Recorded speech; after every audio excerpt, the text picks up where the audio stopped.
ভিক্ষুক রাস্তা দিয়া যায় আর জমিদারের পুত্রবধূও যায়।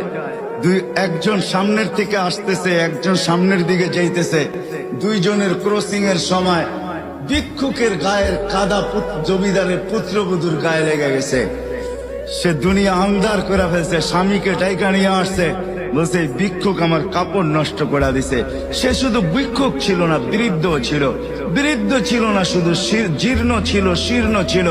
শরীরে কাপড় ছিল না, ফাটা চিরা কাপড় ছিল। পায়ে জুতা ছিল না, পেটে ভাত ছিল না। জমিদারের পুত্র সইতে পারে নাই, যৌবনী শক্তি সয় তো সয় কি কইরা তার স্ত্রীর গায়ে ভিক্ষুকের কাদা। বস সমগ্র শক্তিকে হাতে জমা করা, একত্র করা বৃদ্ধের গালে বসায়। বৃদ্ধ কিচ্ছু বলে নাই, শুধু উপরের দিকে তাকায় দুই তিনটা শব্দ উচ্চারণ করছেন। শব্দগুলা হলো ইয়া আল্লাহ